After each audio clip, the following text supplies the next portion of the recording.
impacts of the war in Ukraine. Of course, we were off track before all of this, and I think this is what we have to address, is sustainable development. At the heart of it is the economy. This is no longer an agenda where we speak to charity. It's about investing in people's futures, in economies, and ensuring that we are taking the climate into account. This forum happening in Niger is important for many reasons. On the indices, Niger is not so good, and yet we have made efforts for decades. Something is wrong with the way that we are tackling sustainable development. We must do it differently. You heard the President say we need new tools for a new era where existing frameworks no longer work. Not the international financing framework, not the measure of GDP. These are all issues that must be addressed. We believe that with the backdrop of conflict, and conflict that is taking place in many different ways, from criminality to the terrorism, to the cross-border conflicts that we see, this is the backdrop in which countries have to try to succeed with the goals. And being in Niger gives you an idea that you're not practicing or implementing development in a perfect situation. It is a situation where the reality of security, the reality of climate change, the reality of extreme poverties is here for us to have these discussions and to find the solutions.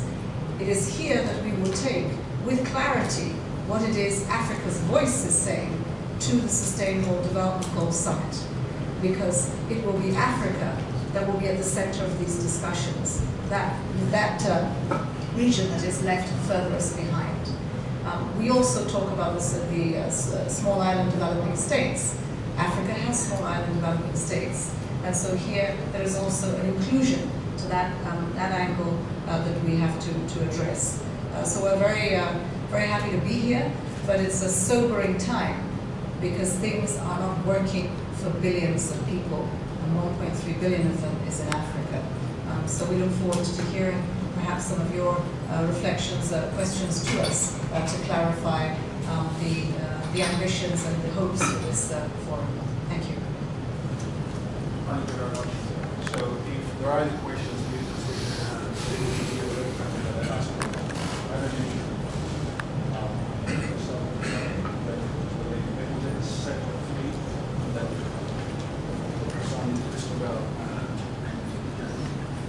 need Sami Bafana, in communication decision. The question is asked for letting the research that you are.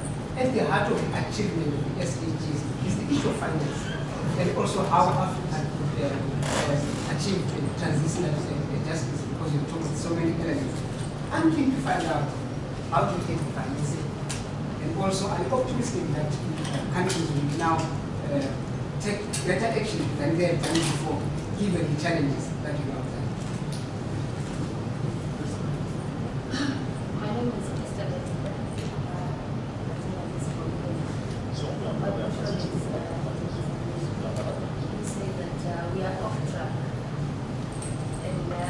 Countries have suffered because of climate change. This means that certain countries should have water.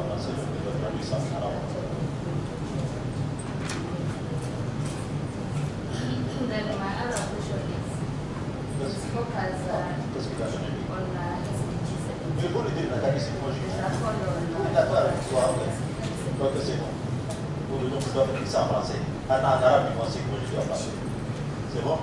So my question is, why do we have this improved call on specific SDG 17 for countries, and what should countries do to ensure that they actually focus their effort on this particular issue? Just keep your questions straight, short, straight to the point. Bonjour, je m'appelle Boris Bounou, je suis journaliste camerounais. Ma question s'adresse à Madame la Ministre de l'Environnement du Niger. J'aimerais savoir si, à l'issue de ce forum, elle a des attentes spécifiques vis-à-vis de son pays. Elle aimerait voir ressortir dans la déclaration qui va sanctionner les travaux. Merci.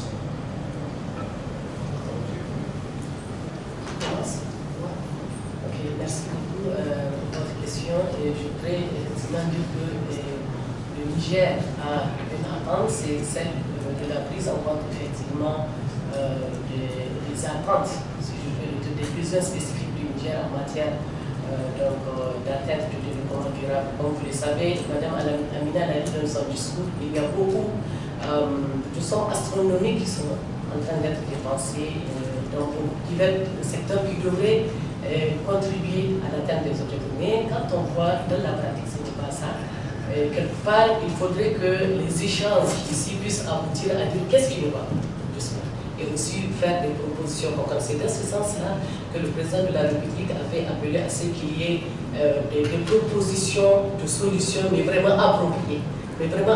Parce que, comme vous le savez, en Afrique, nous avons nos particularités, nous avons nos propres besoins, chacun avec ses réalités, et il faudrait que ces solutions-là soient axées effectivement aux besoins propres de l'Afrique dans l'atteinte des objectifs.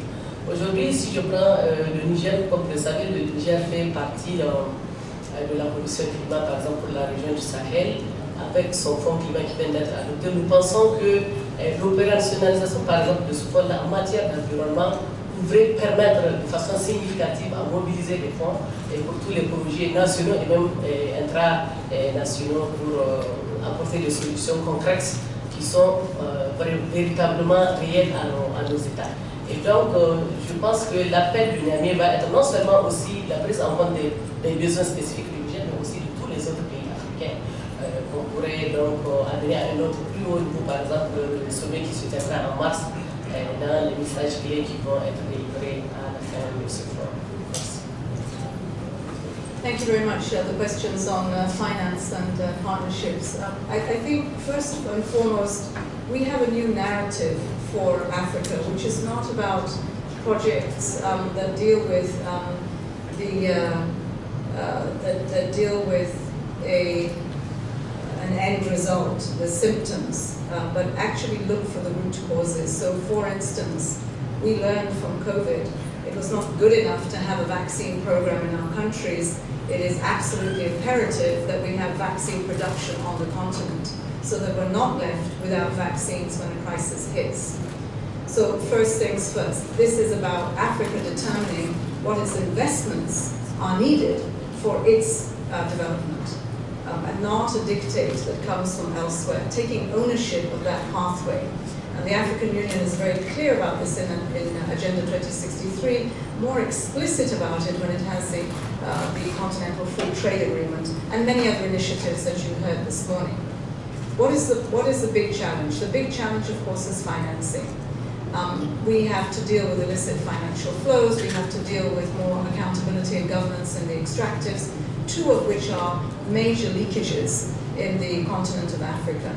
How do we deal with this? The strongest and most sustainable way for a country to ensure its people are access basic health, basic education, basic services and rights is that their domestic resource mobilization is strong and is able to carry the year in, week in, month in expenditures. But to do that, you need to grow the economy, and we need to invest in infrastructure. We need to invest in base load on energy. And so the transitions for food systems, for energy, for education, all of this must come from investments. Those investments today are not accessible to Africa. And that's why we talk about the international financial architecture having to change, because it, quite frankly, as the Secretary General has said, is morally bankrupt. It does not serve those that need it most. Even with the best of a financial fundamental in your macroeconomy, you are not getting access to credit at the same rates with some that have worse fundamentals in the north of our world. For instance, in Europe, you are still able to access credit at 1% to 2%. In Africa, 8, 9, 10%. This is unacceptable, and that has to change. In the same way, when we talk about the issuance of SDRs, the SDRs come where we own less and get much less than other countries do. But SDRs are available for us to use in crisis times, and especially in Africa, where the crisis is not born in Africa. It impacts Africa. And so the flexibility to have emergency clauses that allow SDRs to be used for us at a greater scale and in time need to be in place. Third, We have inflation because of the war in Ukraine, and many of the issues that have affected Europe. That has created inflation. That inflation has taken its toll on the interest rates for which countries have to pay their debt. It's absolutely impossible. We have over 20 countries in Africa that are on debt row. And for this, we must have a flexible and more robust debt framework and debt mechanisms to allow us to deal with that. So these are some of the issues that we are bringing up at the G20 with the SDG stimulus, but also being very specific to what needs to change to allow those investments to happen for us in Africa.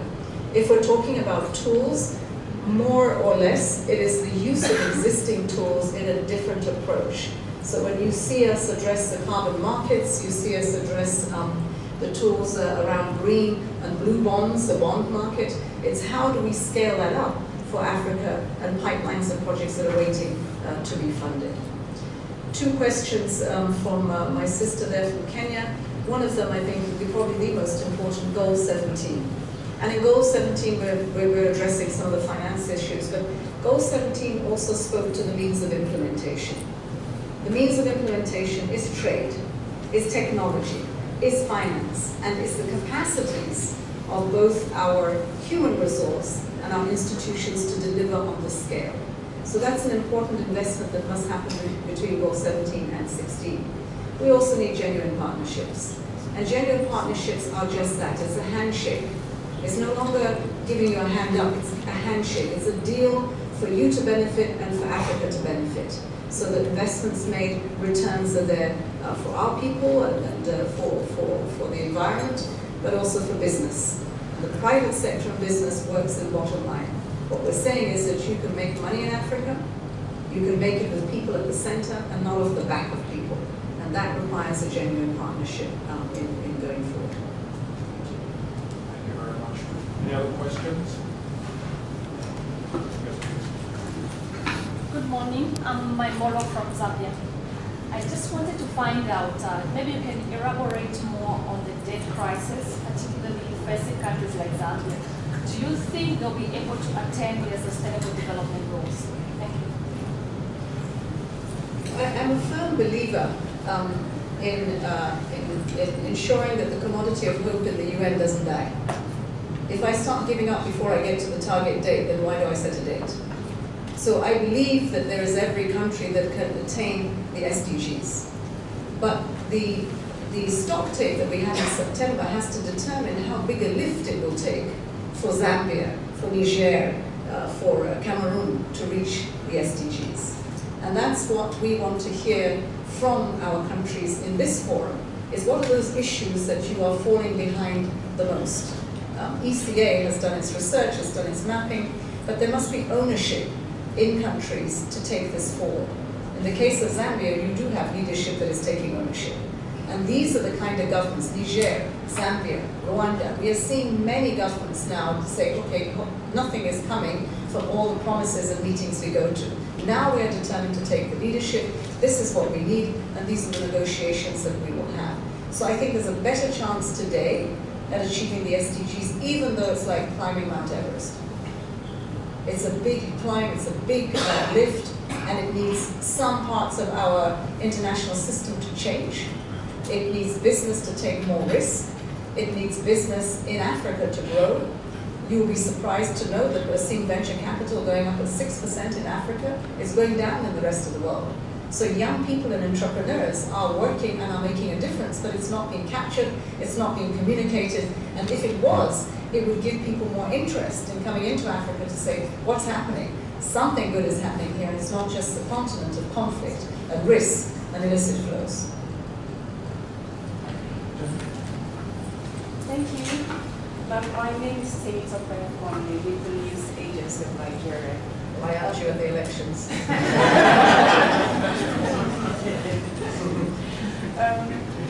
My question is the role of the governments in implementing policies that would achieve the